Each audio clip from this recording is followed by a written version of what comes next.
Assalomu alaykum hammaga. Bugun sizlarni ikkinchi video darslikda ko'rib turganimdan juda ham xursandman. Keling, bugun men sizlarga Arduino ilovasi haqida gapirib bersam, undan tashqari uni ulashlar, kodlar yozish, shular bilan ham qisqacha tanishtirib o'tsam.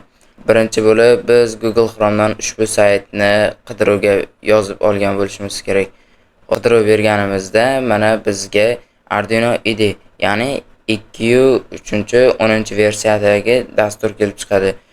Bu zamonaviy versiya, o'zingizga qulayni tanlab olishingiz mumkin.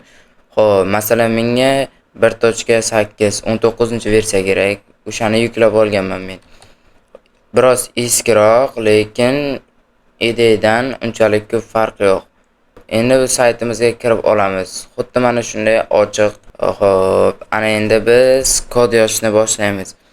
Kod yozishni sizga o'rgatadigan bo'lsam, birinchi bo'lib void setup bilan boshlaymiz. Ya'ni tanishtiruv, kirish kodi void setup orqali amalga oshiriladi. Ana endi void setupning ichiga pin mod yozamiz.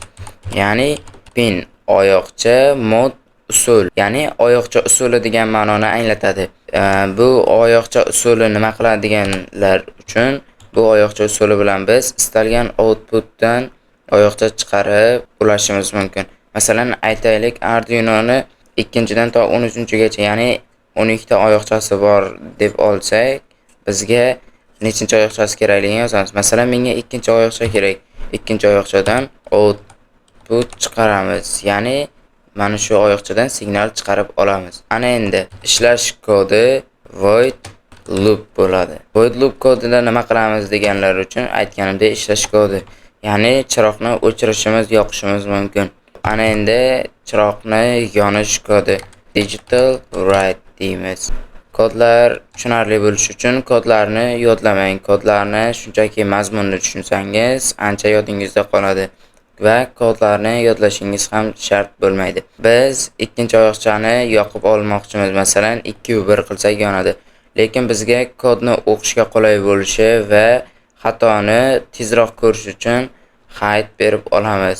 Masalan, 1 desak, 2 1 yoki yo'nsam 3 ta yozilib ketishi mumkin. Birdan keyin siraz alt tab bossam yo nimadir qilaman deb nuqta bosilib qolishi mumkin va ko'plab xatolarga olib kelishi mumkin. Bu katta hajmli kodlarda juda ham katta minusga ishlaydi, ya'ni Arduinoning kuydirishiga olib keladi. Albatta e'tiborli bo'lamiz. Digital write 2-1 ni o'rniga hide qo'yamiz. Biz caps lock bilan yozishimiz kerak.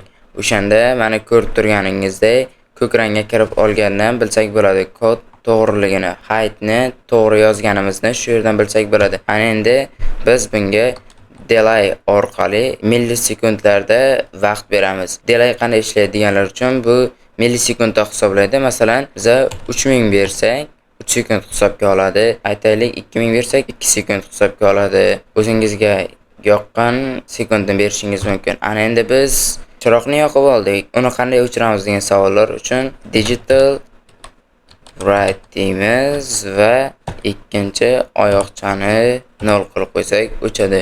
Boya aytib o'tganimdek kodni o'qilishi va xatolarni ko'rish uchun sizga lov kerak bo'ladi. Ya'ni ko'zga yaxshi tashlanadi.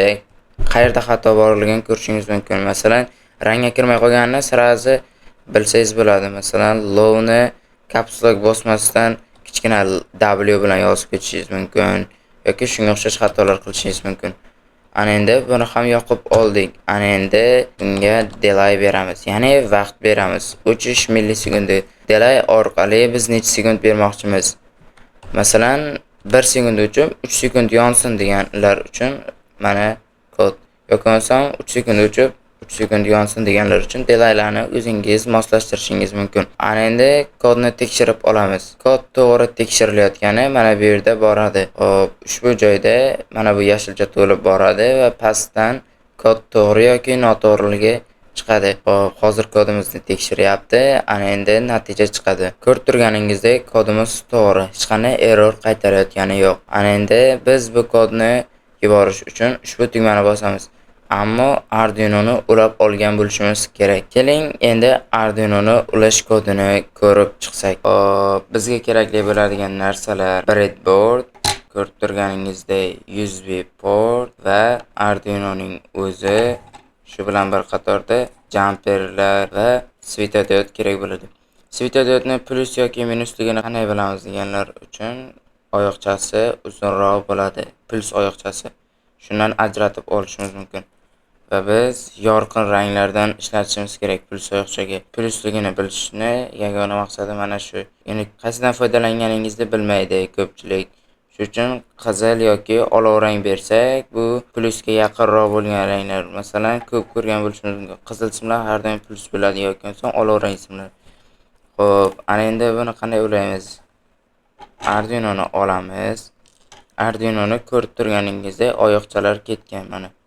Ikkinchi oyoqchadan boshlanib to 13-oyoqcha GND, RF shularga ulaymiz. Xo'p, minus kabellar bo'lsa qora, oq yoki shunga o'xshash bo'ladi. Bu yerda GND'larda yoki bo'lmasam 3 ta. Mana bu yerda GND, bu yerda GND farqi yo'q. O'zingizga yoqqan GNDga ulab olasiz. Minus oyoqchani ya'ni. Bu bilan Arduino'ni bu tarafi o'sha GND'ni berib oldik. Ana endi Arduino'ga buni ulaymiz. Ko'k kabelchani. Ko'rib turganingizdek mana shu uslub paydo bo'ladi va Arduino'ning mana shu port joyini notebookingizga ulaysiz va kodni jo'natasiz. Ko'rib turganingizdek kodga o'tamiz va ushbu strelkani bosganimizda kod muvaffaqiyatli jo'natilishi kerak. Mana bu yerda ko'rib turganingizdek kodimiz to'g'ri jo'natildi. Ammo mana bu yerda port tanlashimiz kerak. Port tanlash qanday bo'ladiganlar uchun bu yerda bosamiz. Portni ustiga COM5, ya'ni Arduino ulangan qismni yozamiz. Port 5 ni tanlab oldik. Ana endi kodimiz muvaffaqiyatli jo'natiladi. Ana endi kodimiz Arduinoga muvaffaqiyatli jo'natildi. Ko'rib turganingizdek mana chirog'imiz 3 sekund yonyapti va aytib o'tganimizdek 3 sekund o'chib, 3 sekund yonyapti. Hozirgi video darslik esa tugadi. Ko'rishguncha xayr.